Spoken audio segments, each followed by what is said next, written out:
Hey everyone, and welcome. I am absolutely thrilled to dive into today's explainer with you. We are taking a really fascinating journey today. We're going to decode a super familiar set of lyrics, words you've probably heard literally a million times, to uncover what is actually a profound, incredibly raw confession of inadequacy, regret, and deep, deep self-loathing. It's like a giant puzzle.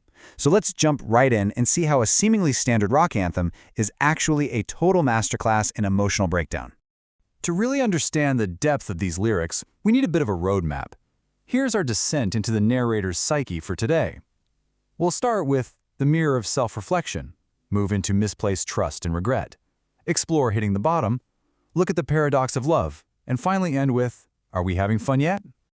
Okay, let's kick things off with Section 1, the mirror of self-reflection. What is just so incredible about this text is how it establishes absolute, undeniable failure right from the opening lines. Just think about the stark contrast here. First, we have never made it as a wise man. The narrator is flat out acknowledging that they failed to achieve any sort of intellectual or moral high ground. But then, right after that, couldn't cut it as a poor man stealing. They fail at the very top and the absolute bottom of the moral and societal spectrum. It immediately sets up this deep, inescapable sense of total uselessness. And when we actually catalog these self-imposed flaws, the sheer weight of it is staggering. Not a wise man, not a poor man stealing. But then notice how it shifts inward, tired of living like a blind man, and sick of sight without a sense of feeling. The narrator is basically listing out an immense, suffocating weight of internal numbness. It's like they can clearly see everything happening around them, but they're entirely disconnected from actually feeling any of it. It is just pure self-loathing, laid out as a checklist of personal failures. Now, here's the crucial point. How does this internal failure connect to the external relationship? Well, the lyrics hit us with, and this is how you remind me of what I really am.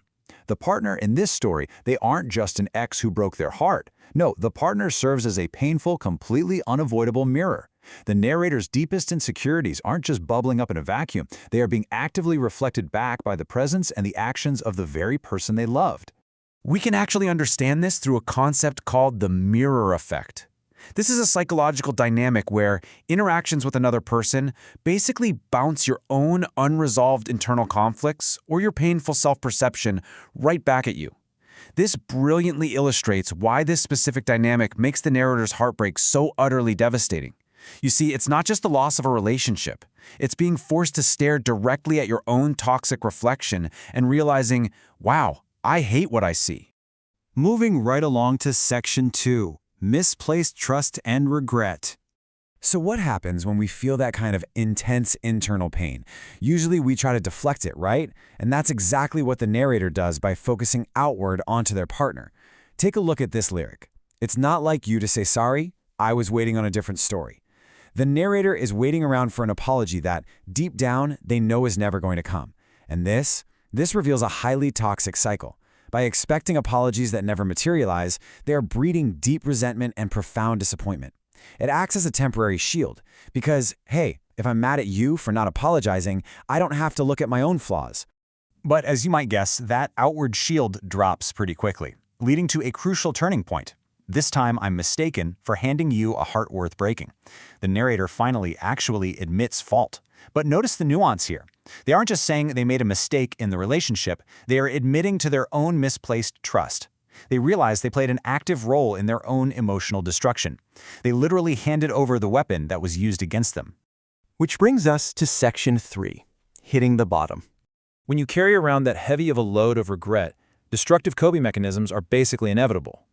Let's walk through the emotional descent that's mapped out in these lyrics. Step 1 is the realization of the mistake. This time I'm mistaken. Step 2 is the emotional toll this takes. And I've been wrong. I've been down. And that psychological pain, it drives the narrator straight to Step 3, the coping mechanism. Been to the bottom of every bottle. It's a descent that is both literal and figurative. The emotional bottom completely mirrors the physical bottom of the bottle. Now let's shift gears to Section 4, the paradox of love.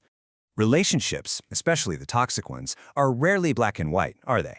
Here we explore those incredibly complex, contradictory emotions where a lingering declaration of love collides head-on with a brutal assessment of one's own toxicity. It's not like you didn't know that I said I love you and I swear I still do. This right here illustrates the stubborn, almost irrational persistence of love. Despite the mutual destruction, despite the absolute emotional wreckage we've just been talking about, the feeling somehow survives. The narrator can't just flip a switch and turn it off, which makes the whole situation infinitely more painful. And all of this builds to what I honestly consider the ultimate crushing realization of the entire piece. And it must have been so bad, because living with me must have damn near killed you. The narrator steps entirely outside their own ego here. They completely, unreservedly validate the partner's pain, and in doing so, fully and utterly acknowledge their own toxic presence. They realize they weren't just a victim with a broken heart. No, they were a deeply destructive force in the life of someone they still genuinely love. Which takes us to our final section, Section 5. Are we having fun yet? When the weight of that realization becomes just too much to bear, the human mind has to find a way to cope. The lyrics point explicitly to an intrusion. These 5 words in my head. It's exact, it's incredibly repetitive. It loops relentlessly throughout the text, practically screaming over all the self-loathing and the heartbreak. And what are those 5 words? Are we having fun yet? Just take a second to think about the biting sarcasm and irony dripping from this question. After detailing deep depression, substance abuse, and mutual destruction, asking, "Are we having fun yet?" is wildly jarring. It's almost a manic, desperate response to completely unbearable pain. This is textbook. It's a sarcastic coping mechanism, deflecting deep emotional trauma and regret through a bitterly ironic, unanswerable question. Sarcasm is the narrator's absolute final defense mechanism. Sure, it artificially breaks the tension for a second, but paradoxically, by pointing out the sheer absurdity of the pain, it actually deepens the psychological impact of the whole situation. And the worst part? That defense mechanism completely fails to provide an exit. Look at how the song structure reinforces this endless loop. The repetitive yeah, yeah, yeah, crashing violently into no, no, scattered throughout the final moments of the lyrics, perfectly symbolize the narrator's total inability to escape. They are trapped in this mental loop of regret, forever oscillating between agreeing with the pain and desperately trying to reject it. All right, let's wrap this up. Conclusion: processing regret. We've taken a really intense journey today, haven't we? Tracing this painful shift from externalizing blame straight into unavoidable raw self-reflection. I really want to leave you with this final provocative thought. When we experience heartbreak, are we merely grieving the loss of a person, or are we secretly terrified of the uncomfortable mirror they hold up to our own flaws? It's a heavy question, for sure. But keeping it in mind might completely change how you process your own moments of regret in the future. Thank you so much for joining me on this explainer today. Keep learning, keep reflecting, and I'll see you next time.